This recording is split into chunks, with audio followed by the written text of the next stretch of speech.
점점 교묘해지는 보이스피싱 스미싱, 이것만 알고 계세요. 유형부터 예방까지. 보이스피싱 스미싱 유형 첫 번째. 갑자기 모르는 번호로 연락이 옵니다. 낮은 이자로 대출을 해드릴 테니 선이자를 먼저 송금해주세요. 여기 금융감독원입니다. 범죄 조직에 연루되어 예금이 위험합니다. 예금의 보호가 필요하니 인출 후 이체해주세요. 유창한 한국어로 금융감독권, 은행, 검찰, 경찰 등 공공기관 및 금융기관 이름을 대며 본인이나 개인정보를 요구하는군요. 이런 보이스피싱에 걸려들지 않는 방법은 간단합니다. 첫 번째, 전화의 말을 잘 들어보는 것이 중요한데요. 정보기관이라며 자금이체나 금융거래 정보를 요구하면 100% 보이스피싱임을 알아야 합니다. 정보기관은 어떤 상황에서도 전화로 금융거래 정보나 금전을 요구하지 않습니다. 두 번째, 지연이체를 설정해 놓는 겁니다. 이 제도는 보이스피싱이나 잘못된 송금으로 인한 피해를 예방하기 위해서 이체를 시도할 경우 이체하는 고객이 설정한 최소 3시간 이상의 시간이 지난 후에 돈이 이체되도록 하는 서비스입니다. 시간 내에 보이스피싱인 것을 인지한다면 이체 취소가 가능하겠죠. 본인이 사용하는 은행의 인터넷 뱅킹이나 은행 영업점에 방문해 신청이 가능해요. 세 번째, 마지막 방법은 아주 간단합니다. 그냥 전화를 끊어버리는 건데요. 보이스피싱에 의심이 드는 전화를 받으면 즉시 끊어버리는 것이 중요합니다. 전화를 끊고 해당 기관에 직접 연락을 해 확인해보세요. 요즘 보이스피싱에 속는 사람이 있나? 너무 흔한 방법이라고요. 지난 2020년 한 해 피해 금액이 2,353억 원에 달한다고 해요. 물론 재작년인 2019년 한 해의 피해 금액보다 약 65% 정도 줄었지만 그래도 상당한 숫자죠. 보이스피싱의 피해는 줄었지만 가족을 사칭해 금전을 요구하거나 하는 방법에 스미싱이 늘고 있다고 해요. 그럼 스미싱의 유형 또 예방 방법을 알아볼까요?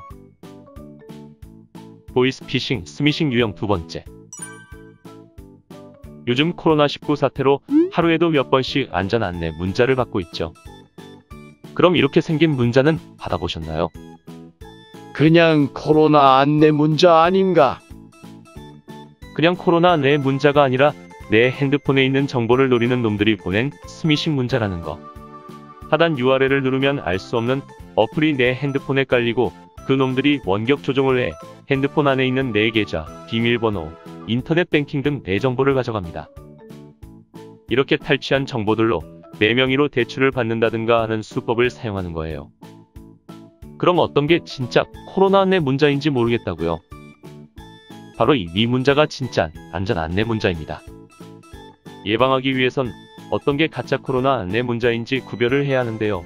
진짜와 가짜 차이점을 한번 알아볼까요? 진짜 코로나 안내 문자는 안전 안내 문자라고 표시가 되어 있어요. 발신자 표시에 외발신이 아니라 행정안전부, 서울시재난대책본부, 각 시청 문자로 표시가 되어 있고 URL은 따로 없습니다.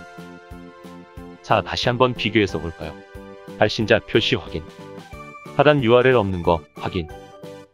나쁜 놈들의 내 정보를 넘겨주지 않겠다는 마음으로 이런 문자들을 받는 즉시 삭제하는 것이 좋겠죠. 보이스피싱, 스미싱 유형 세 번째. 다음 문자를 보고 이상한 점을 맞춰보세요. 엄마 뭐해? 일하고 있지? 핸드폰 고장나서 수리 맡기고 잠깐 컴퓨터로 들어왔어. 부탁 하나 해도 돼? 저번에 아는 선배한테 급하게 돈 빌렸는데 그거 오늘까지 갚아야 하거든. 이러쿵저러쿵. 엄마가 그 선배 계좌로 돈 좀 보내줄 수 있을까? 이 문자의 이상한 점을 발견하셨나요? 그냥 아들이 보낸 흔한 문자처럼 보이지만 요즘 늘어나고 있는 사기 수법입니다. 그럴듯하게 자녀인 척 꾸며서 대화를 이어가죠. 게다가 자녀의 명의를 도용해 진짜 자녀가 연락을 하는 것처럼 보이게 해요. 이번 문자도 이상한 점을 맞춰보세요. 아빠, 나 급한데 편의점에서 구글 기프트 카드 좀 사서 사진 찍어 보내줄 수 있어? 응, 그래. 아무 편의점에서 현금으로 계산하면 돼. 이 문자의 이상한 점을 발견하셨나요?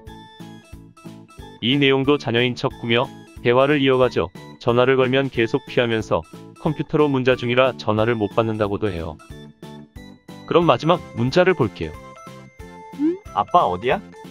바빠? 아빠 지금 밖이야. 부탁 하나 해도 돼? 온라인 문상을 좀 사야 하는데 인증이 안 되니까 힘드네. 이러쿵저러쿵. 아빠 명의로 회원 가입해서 사면 안 될까? 아빠 주민등록증 사진 찍어서 보내줘. 마지막 문자 내용에 이상한 점을 발견하셨나요? 네, 맞습니다. 이것도 하나의 사기 수법인데요. 위 세 개의 연락에는 공통점이 있습니다. 자녀뿐 아니라 손녀, 손자, 지인 등 아는 사람을 사칭해 돈을 당사자의 계좌가 아닌 다른 제3자의 계좌로 보낼 것을 요구하거나 결제를 부탁하는 연락. 이때 잘 아는 계좌가 아닌 제3자의 계좌로 보내줄 것을 요구하면 그 통장이 대포통장일 가능성을 의심해봐야 한다고 금융감독원에서 말하기도 했어요. 이런 유형의 사기를 예방하려면 기억해야 하는 것 두 가지. 첫 번째, 연락이 온 카카오톡 프로필이 해외 사용자로 표시되어 지구본 모양이 있으면 의심해봐요. 두 번째, 직접 전화 통화를 걸었는데 안 받고 이런저런 이유로 둘러댄다면 의심해봐요. 세 가지 유형의 피싱 방법을 알아봤는데요. 오늘 알아본 예방 방법으로 보이스피싱, 스미싱에 보다 더 현명하게 대처하세요. 이제 보이스피싱에 더 현명하게 대처할 수 있다.